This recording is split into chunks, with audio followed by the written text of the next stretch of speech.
This is The Scoop for Monday. I'm Sean Canan with the WMNF News headlines. An increasing number of Florida food stamp recipients will have to meet work requirements to remain eligible. Meanwhile, the state faces a potential hefty bill from the federal government for the program. Currently, Supplemental Nutrition Assistance Program, or SNAP benefits, commonly known as food stamps, distributed by the state are fully funded by the federal government.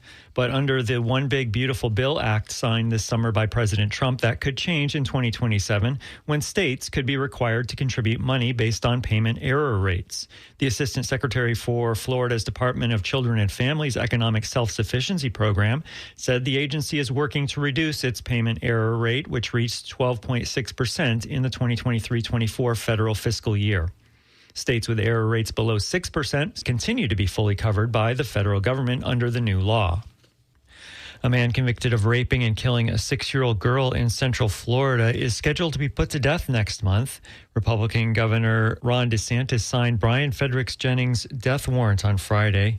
He's scheduled to die by lethal injection on November 13th at Florida State Prison. Jennings would be the 16th person set for execution in Florida in 2025.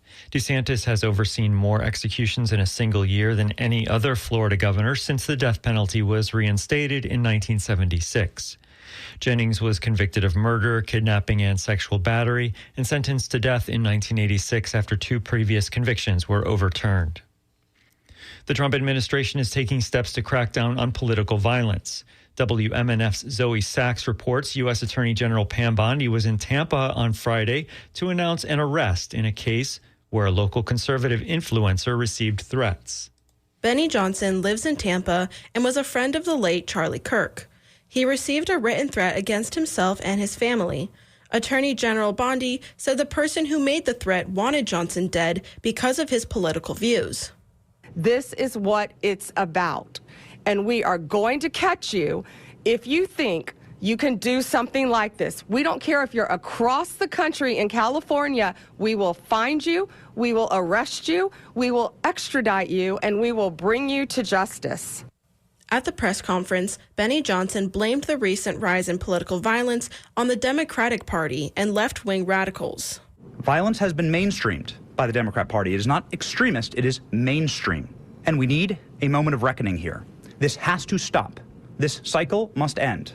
Is any Democrat courageous enough to disavow violence, to call for individuals that espouse these things, like what happened to my family, or what's happening in Virginia, to call for those kind of candidates to step down?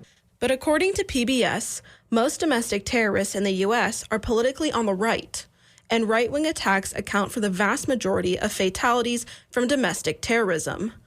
The case is still under investigation. For WMNF News, I'm Zoe Sachs. A Florida House Republican renewed a push to pass a bill that would lead to cities, counties, and other government agencies paying more in lawsuits over people getting injured. It came Friday after a similar proposal died in the spring in the Senate. Sarasota Representative Fiona McFarland filed HB 145, which would revamp the state's sovereign immunity laws. Those help shield government agencies from costly lawsuits. Under a law passed in 2010, government agencies' liability in such cases is capped at $200,000 for payments to a single person and $300,000 if multiple people are involved in an accident. The bill could lead to higher costs for government agencies, but McFarland has long argued that changes are needed to sovereign immunity laws to help victims get justice for injuries. The House voted 103-11 to pass a similar bill during a 2025 legislative session, but the Senate did not take up the issue.